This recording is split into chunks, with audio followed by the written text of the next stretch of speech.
તોફાની વરસાદે મહેસાણાના બહુચરાજીમાં વિનાશ વેર્યો। બહુચરાજીનું ખાંભેલ આખુંય ગામ બેટમાં ફેરવાયું। ગામના રસ્તા ઉપર ઘૂંટણસમા પાણી ભરાતા નુકસાની। ખેતરોમાં પાણી ઘૂસવાને કારણે ખેડૂતોને પણ વ્યાપક નુકસાન થયું। ખાંભેલ ગામના આખે આખા ખેતરો બેટમાં ફેરવાયા છે। ગામના મુખ્ય રસ્તા ઉપર ઢીંચણસમા પાણી ભરાઈ ગયા છે।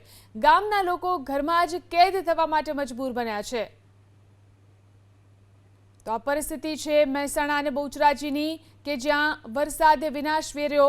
બહુચરાજીનું ખાંભેલ ગામ કે જે આખું બેટમાં ફેરવાઈ ગયું છે। ગામના રસ્તા ઉપર ઘૂંટણસમા પાણી ભરાયેલા જોવા મળી રહ્યા છે। તો ખેતરોની અંદર પણ પાણી ઘૂસી જવાને કારણે ખેડૂતોને વ્યાપક નુકસાન થયું છે।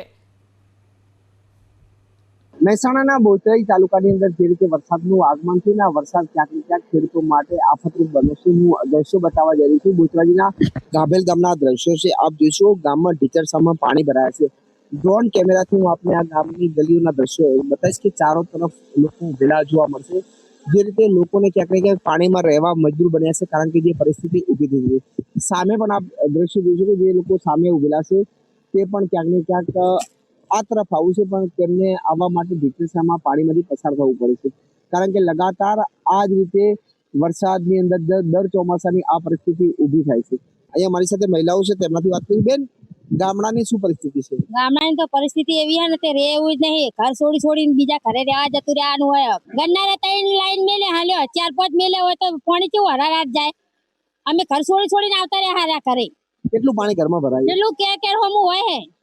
રસ્તામાં પાણી ભરવાને કોઈ શાકભાજી કોઈ બધું બીજું વસ્તુ લેવા જવાની કેટલી તકલીફ પડે। હા, ગામમાં વારંવાર એબીપી અસ્મિતાનો ખૂબ ખૂબ આભાર કે અમારા ગામનું થોડુંક લાઈવ દ્રશ્યો બતાવે છે, સરકાર સુધી પહોંચતી કરે છે, પણ હજુ સુધી એનું કોઈ નિરાકરણ આવ્યું નથી। સરકારને દેખાય છે એક સુરતનું પૂર આવ્યું, અમદાવાદમાં પૂર આવ્યું, સરકારના માણસો નીકળી ગયા લેખા ઊંચા કરીને કે અમે પાણી જોવા નીકળ્યા, પણ અહીંયા ગામડાનું કોઈ દુઃખ દેખાતું નથી। ખેતીવાડીમાં નુકસાન થયેલ છે। ખેતીમાં અમારે પૂરેપૂરું નુકસાન છે।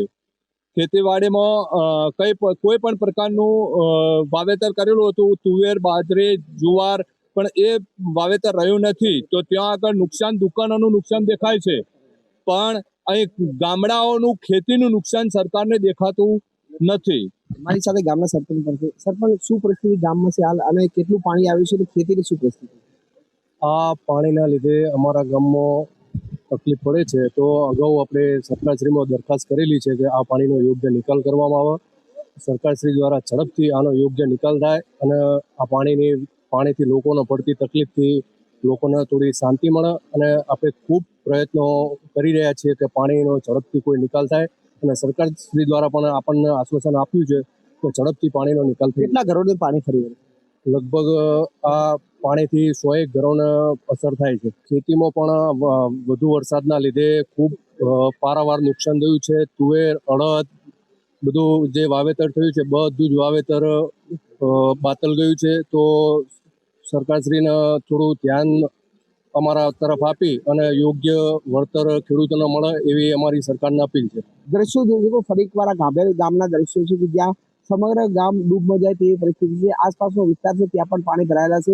લોકોની હાલત કફોડી બની છે, કારણ કે લોકો પોતાનું દર્દ કે તો કોને કે। મારું નામ એબીપી અસ્મિતા, મહેસાણા।